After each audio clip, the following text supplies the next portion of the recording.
Good evening, mga viewers around the world. Good evening. Pagka-bypass sa Silinga Broadcast, pero magiging natin silingon ng Ginoo. Thank you, Lord. Thank you, Silinga Broadcast. Kaya ini sa Ginoo, misyon niya lang ini sa mga lagad sa Ginoo. Amen, mga viewers. Kagkaroon, magasugod kita in times like this, ang aton nga theme song, Silinga Broadcast.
Salamat sa aton pagkinantanay. Kagabay pa mapadayon nini. Nga sa aton, kapagkanta, ma-aman kita, mahimo ini importante sa aton reminders. Be very sure, be very sure. Yes, mga viewers, all around the world, nga we will be very sure. Christ in us. The hope of glory. Munang paglaom ta si Maya, kung nakabaton kita kay Kristo lamang, kag nakabug-o sinulsol. Amen? Karon, isa na itong kapribiliyo na makapadayan naman, Pastor Reum Baldemor, missionary pastor sa Banga Aklan, sa pagsaysay sa pulong sang Ginoo sa aton. Mayong gabi sa tanan, sa sining gabi sa aton nga pagtuon naman sa pulong sang Ginoo, no? Kapasalamat kita sa Ginoo the whole day sa aton nga pagsimba. Nakabati kita kay nasang aga sang pulong sa Ginoo. Naka-Sunday school kita, praise the Lord. Puno kita sa mga kamatuoran nga makita naton diri sa pulong sa Ginoo. And this afternoon, mga nag-attend sa fellowship, ilang mga tagsa-tagsa ka mga departments or organization. Salamat sa Ginoo. We are blessed, so much spiritual blessing sa sininga Sunday. Okay? So tonight, before kita magtulog, salamat sining Facebook Live ni Reverend Rudy Escobar. Salamat Pastor Rudy sa opportunity nga makatuon kita sa pulong si Ginoo kag ginhatagan mo ako sang pribilehiyo nga makawali diri sa Facebook Live naton sa meditation and prayer. Okay. So karon sa aton nga pagpadayon magpangamuyo anay kita. Let's pray. Ginoo, Samon nga pagtuon sa imo pulong kabay pa Ginoo mangin blessing ini sa kada isa nga nagapamati sa sining nga gabi. Lord, give wisdom to your servant kag sa mga nagapamati man Ginoo. Encourage us, strengthen us, comfort us, Lord, once again sa imo mga pulong. And probably, Lord, kung may ara diri nga nagapamati nga wala pagid kasiguruduhan sa iya nga kabuhi, relasyon sa imo, kabay pa nga maka-establisar siya sining nga gabi. Initanan, Lord, ginadangop namon sa imo, ginapasalamatan sa ngalan ni Kristo Jesus. Among Ginoo kag banduluwas kag sa gahom sa blaan nga Espiritu Santo. Amen and amen. Okay. Now, sa sining nga gabi, aton nga topic naman, aton na naton ini, ano bala ang buot hambalon that you are in Christ. Ara ka na kay Kristo Jesus. What it means to be in Christ. Amo nang aton nga talakayon sa sining nga gabi. Kag of course, dapat maintindihan naton aton nga identity naton dira sa Ginoo. And isa sa mga tindugan naton kag pundasyon sa aton nga relasyon sa Ginoo, it is because may ara gid nga proof. May proof. Okay. Now, tanaw naton. To be in Christ Jesus, you have become a new creation. New creation. Bag-o ka na. The moment nga ikaw nagbaton sa Ginoo bilang imo Ginoo kag manluluwas, nakaangkon ka na sang kabuhi nga wala sing katapusan, then you are now in Christ Jesus. And siling sa pulong sa Ginoo, sa 2 Corinthians chapter 5 verse 17, it is very clear, if anyone or if any man be in Christ, he is a new creation. Old things, ang mga daan na, wala na. All things are passed away. Behold, all things are become new. Mga bag-o bala mag-abot, mga bag-o ina nga spirituhano na ang perspective sina. Kay man, ginbag-o ka na sa Ginoo, you are now a different person. You are changed. Wala nag-change imo nga aura, wala nag-change sa imo itsura, wala nag-change ang imong kung anuman nga shape sa imong lawas, whatever it is, pero ang nagabag-o sa imo ang imo nga spiritual situation diri sa kalibutan. Kay nga man, you are now in Christ, siling pa sa John 1:12. God has given you, ginhatagan ka, listen carefully. Ginhatagan ka sang authority now to become a child of God. Anak ka na iya sang Ginoo. That's why siling dira, hambal dira sa John 1:12, but as many as receive Him, to them gave He the authority to become the children of God. Listen, even to them that believe on His name. See? So kung nagtuo ka, nagpati ka, nagsalig ka kay Kristo Jesus bilang imo Ginoo kag manluluwas, gituuhan mo ang iya ginhimo dito sa cross sa Kalbaryo. Anong ginhimo ni Jesus dito sa cross sa Kalbaryo? Nagpalansang siya. Kag ang imo mga kasalanan, akon mga kasalanan, ginpako upo dito sa iya. Alright? And it is very clear. By the way, hindi si Kibuloy ang nagpapako, hindi si Kibuloy ang dalan pakadto sa gingharian sa langit. Ang ara sa pulong sa Ginoo si Jesus Christ. That's why, to be in Christ, sigurado ka nga naka-establisar ka na sang relasyon sa Ginoo. Kay man, may mga tao karon nag-assume lang sila sa ila pagtuo dira sa Ginoo. Yes, they have faith in God, pero wala sila kasiguraduhan kung kay pangutan-on nimo sila nanungod sa ilang kabuhi diri sa kalibutan nga kung maabot sa ila ang tion nga mapatay sila, wala sila kasiguraduhan kung diin magkadto ang ila kalag. See? May mga pagduha-duha sa ila kabuhi. Hindi gid 100% kag wala na pundar ang ila pagtuo diri sa pulong sa Ginoo. Kay ang tutuon nga napundar nga pagtuo hambal diri sa pulong sa Ginoo sa Ephesians chapter 2 verse 8 and 9, for by grace are ye saved through faith, and that not of yourself. It is the gift of God, not of works, lest any man should boast. Kita mo, grabe nga kaluwasan, no? Sa aton pagintuuhan mo, ginsaligan mo si Kristo Jesus, agin baton mo siya. Importante ang pagbaton. Kay nga man, ang pagbaton sina, kay siya regalo gani. He is the gift. The gift, ha?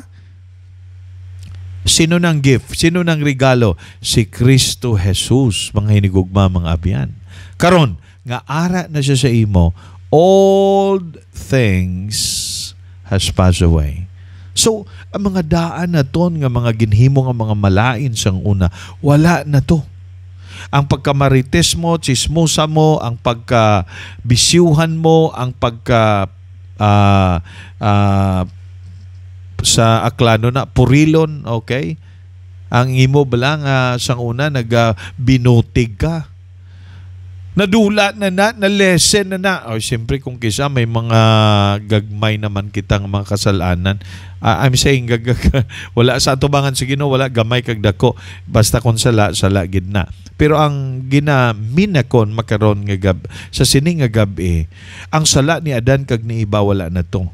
Pero karon nga nagaumpisa ka nga ikaw anak sa Ginoo, may mga times nga makasala gid kita. By nature, sa aton nga sitwasyon nga ari pa kita sa kalibutan, we are prone to commit sin.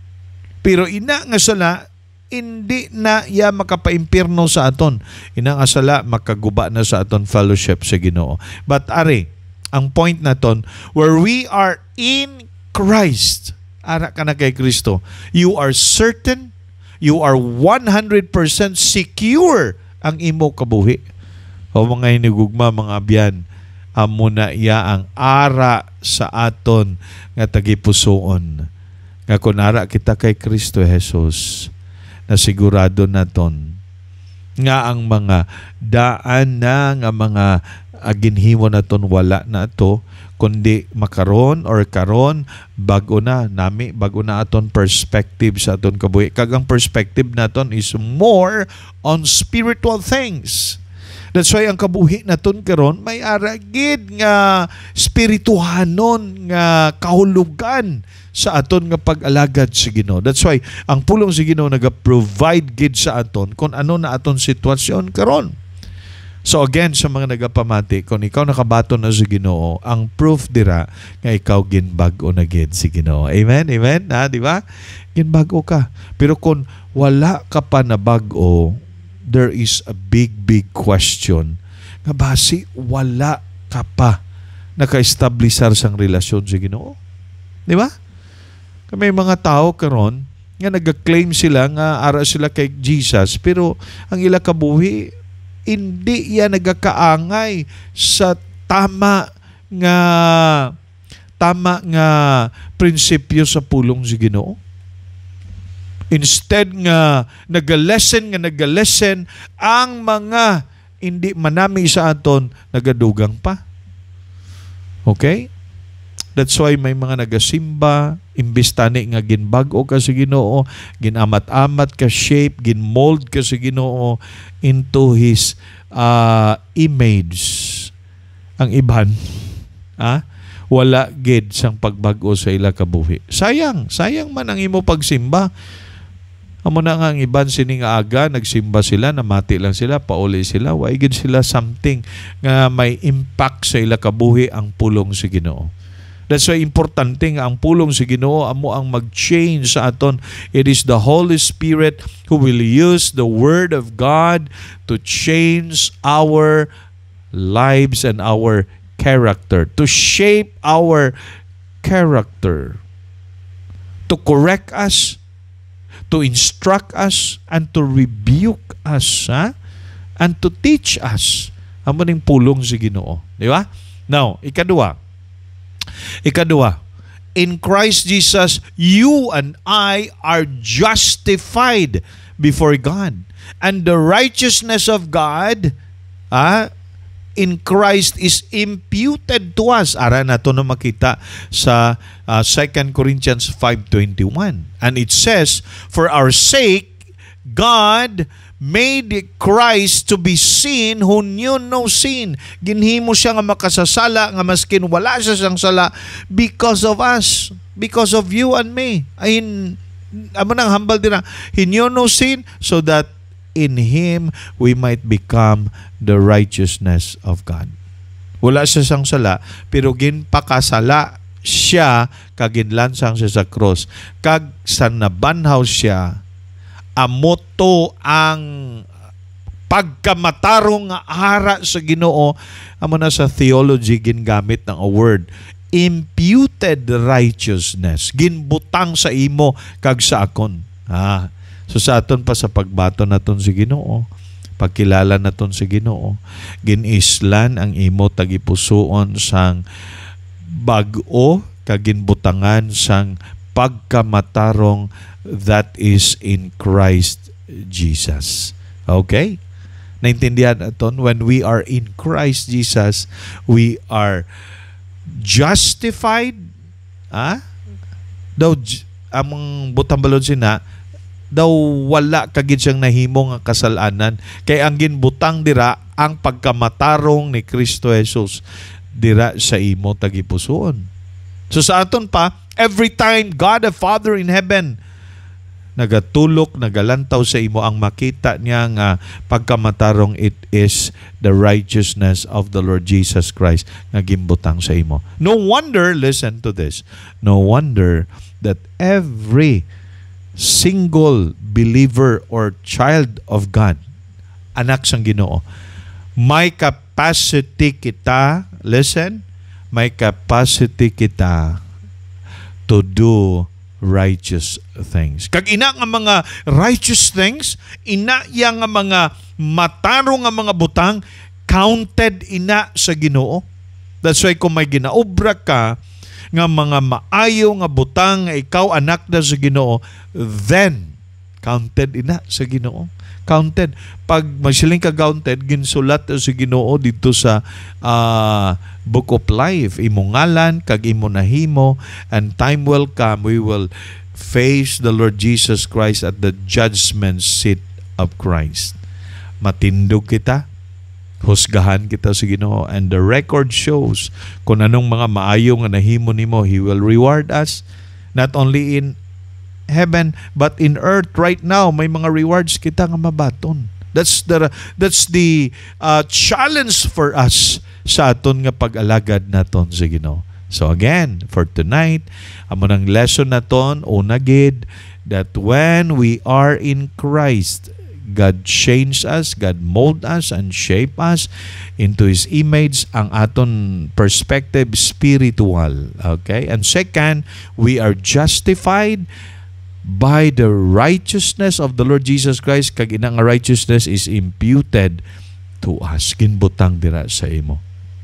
May God bless His word into our hearts. Kabay pa, ini nag-encourage sa aton padayon alagad sa Ginoo, magapangamuyo kita. Ginoo, salamat gid sa imo nga pulong sa sining nga gabi. Ginoo, papahulaya kami kag sa amon pagpangamuyo before kami mag-end sining Facebook Live.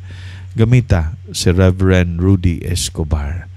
Kagatagi sa mayad nga lawas ng Nini Luz Villa Escobar, strength, wisdom and guidance, and long life, Ginoo, sa pag-alagad sa imo. Thank you, good Lord. This we ask and pray in the mighty name of our Lord Jesus Christ and in the power of the Holy Spirit. Amen and amen. Thank you and good night sa tanan. Magapamatian na kita sang pangamuyo na Reverend Rudy Escobar.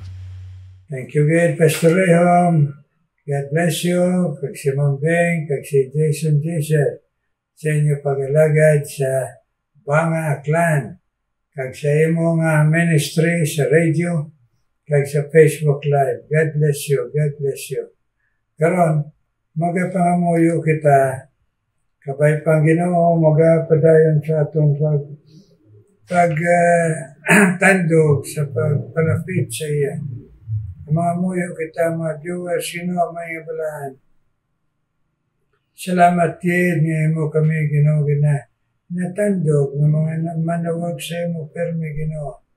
Kag magatugyan sa amon kabuhi, pangabuhi, kag pag-alagad Ginoo. Kag bisan pa ang pagpanugid sa imo bugtong anak ka si Jesus. Thank you, good Lord. Thank you. Kagaroon ginadala ko sa imo Ginoo. Nasa padayon, ikaw magagamit sa mga nag-share Ginoo. Bisan Ginoo, si Hinita Ginoo, Raquel Hinita nga nag-share sa imo Lord Jesus. Bless man Ginoo. Kag si Robelen Ginoo, alagaban nga nag-share man sa imo Lord Jesus. Iya mga kakilala, mga kaupog, mga classmate, kag iya mga kapamilya Ginoo. Yes, Raquel Hinita, kag Rodelin Ginoo, alagaban Ginoo sila pag-share. Kag bisan pa sa kay Rose Velez man Ginoo, siya man mapinadayunon nga pagpamati kag pag-share sini nga mensahe sa broadcast only Jesus said. I-bless man si Ma'am Rose Ginoo. Kadayan ka man pagtandog sa mga lawas, mga senior citizen na mahimo makalagad kami sa tayuyon sa imo Lord. Kag i-bless man Ginoo. Bisan pa si Romy Talento, kag ang iya asawa si Marilo, sa ila Ginoo pag-asawahay nga sa gihapon batyagan nila ang pagbugkos mo sa ila. Bisan nga si Romy ato Ginoo malayo ang iya ginatrabuhan sa Saudi. Pero ipabatyag sila sa mga presensya encouragement sa ila kabuhi Lord. Kag ikaw man mag-bless Ginoo. Bisan pa Ginoo, Hilda Kalantas nga nagapadayon man pagpamatis laygay mo sa mapulong kag nagashare man Ginoo sini nga mensahe sa iyang mga kakilala Ginoo kag bisan pa pamilya kag mapangamuyo niya siya pamilya. Ikaw man mag-bless Ginoo kay Christina Gabaya Ginoo kag sa iya Iloy Ginoo. Ila Ginoo pag-alagad, pagpangamuyo, kag pag-share sa imo Ginoo Jesus. Sa iban Ginoo sa mensahe nga mula man. Only Jesus said, Christina Gabaya. Pagkamayuhang yalawas kag ang iya Iloy Ginoo. Na makaalagad sila na magatutok lang sa imo Ginoo, Christina Gabaya. Kag ang iya Iloy Ginoo. Kung manipadayon, pangamuyo Ginoo sa imo, nga ikaw magapadayon sa pagtandog kay Rita Tunga, kay iya katuton, kapag-alagad sa imo, kag iya pangamuyo siya pamilya, i-bless man nga sabtama Ginoo. Kag bisan pa Ginoo, si Nining man Latorilla, sabtama naman pangamuyo sa iya, nga padayon nga magbaskog ilawas nga maka-alagad sa imo, kay iya handong permi, na maka-participate sa choir Ginoo. I-bless si Nining Latorilla Ginoo. Sa lawas kag siya handom siya pamilya Ginoo. Bisan pa si Marlene Silorio, i-bless si Marlene Silorio Lord. Amon mga pagka-senior citizen, kinahanglan kami permi Ginoo. Labi na si Marlene Silorio ang pagbatyag na ara ka Ginoo. Kag magapadayon man siya sa pag-alagad siya mga matutong Ginoo. Encourage siya Ginoo, Marlene Silorio, kag ang iya pamuyo siya pamilya, kag ang anak niya isa Ginoo, na nagpastor, bless man Ginoo, Pastor Silorio Ginoo. Ako man ginadala sa imo Ginoo gihapon, si Nining Takata, kabay pa siyang pagtandog sa iya, pagmati siya mapulong, na magatubo siya Ginoo, na mabakod sa imo kamatuoran, kag sa imo prinsipyo Nining Takata, kag sa pagpangamuyo sa iya Ginoo pamilya. Nagbisan pa si Viola kag si Victor de Oca, ila man pagpamati sa imo pulong kag pangamuyo sa ila Ginoo pamilya mga kabataan. Please hear their prayer Lord, kag tandugaman nila mga kabataan na manumbalik sa imo Ginoo. Kag salamat sa tindo, Ginoo, kapag to, nagdula ni Victor, ngayon magtanaw sa tao kung magapaday na lagad sa imo. Bless them, Lord. Kabisan pa, Ginoo, ang mga-bless kay Jima Sibaya, kag ang mabinuligo niya sa imo alagad, na ba na sinine Sibaya, i-bless man sila andong, Ginoo, na makakabuhi, makaalagad sa imo, hindi katanaw sa tao. Kag sa ila mga panghangkat sa kabuhi sa ila pamilya, i-bless man sila magatindog sa imo. Brother Sibaya, Ginoo, kag si Jima Sibaya. Kabisan pa, Ginoo, ikaw mag-bless kay Elena, Ginoo, Roma, kag kay Ilma Sibelia, Ginoo, sa ila pagpadayon pamati sa imo pulong, na magabako dahil na pagtuo sa imo, kag mag-share sila sa iban, Ginoo, i-bless si Elena, Roma, Ginoo, kabisan pa si Ilma, Ginoo, Sibelia, kag i-bless man gyapon, Ginoo, padayon sa imo pagpanghikot, paggamit kay Ma'am Army Espanyola, Ginoo. Ang tanghali siya diri, Ginoo, kag sa pagprepara siya pagbalik sa Bicol, Ginoo. Ipabakod na siya sa lawas kag sa pagtuo. Kag Ginoo, himo naman niya kinahanglan. Kag i-bless man, Ginoo, siya spiritually, kag sa lawas kag sa material, Ginoo. Army Espanyola, kag si Ma'am Mildred man Hirdon, ya pagalagad man sa imo, kada adlaw, Ginoo, nga nagakadto sa pag-serbisyo, Ginoo, sa imo iglesia sa fellowship, i-bless man siya, iya Eloy, kag iya pangabay sa iya pamilya, Ginoo, nga magmalapit sa imo, Hildron, Ginoo, Mildred, kabisan pa si Myra Villa Delgado, Ginoo, kag si Melka Sarsino, kag si Joy Ibanez, si bless man ang ila kabuhi, Ginoo. Sabi na si Myra sa iya panghangkat siya, kabataan, kag apo, Ginoo, buligi man, Ginoo. Ang nagapangabay nga Eloy, Ginoo, kag Lula Myra Villa Delgado, kag si Joy Ibanez sa iya, Ginoo, padayon, na pagsunod sa imo pagpagamit sa bisan pa, Ginoo, sa Christian school, naging patrabaho mo sa i-bless ang iya kabuhi, kag proteksyon niya, bisan pa si Milka Sarsino man, Ginoo, mga Sarsino, si Manuel, tagay sila, pagpabatsyag sang imo, Ginoo, na comfort sa ila kabuhi, Ginoo, ipadumdum sa imo, Ginoo. In Jesus' name I pray. Amen. Amen. Amen. Amen. Amen. Amen, mga viewers. Sabay pa magpakamay, Ginoo, sa aton. Sa aton padayon sa pagpadayon natin pinangamuyo ay ang Ginoo mag-bless sa aton, mga viewers all around the world. At kami mga lagad sa Ginoo, si Ma'am Nene Luz, kag si Aldren, Ginoo. Sabay pa, God will shine His mercy unto you all viewers around the world. Nga subaybayan kita sa Ginoo, pabakuro natin lawas ng pagtuo. Amen, mga viewers. Karoon na mati kita sa special number.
Thank you Sinang special number. May the Lord continue to bless you. Kaya nga tingog, mapagamit ninyo sa Ginoo. Amen.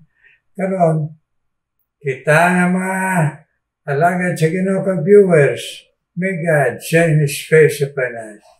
Amen.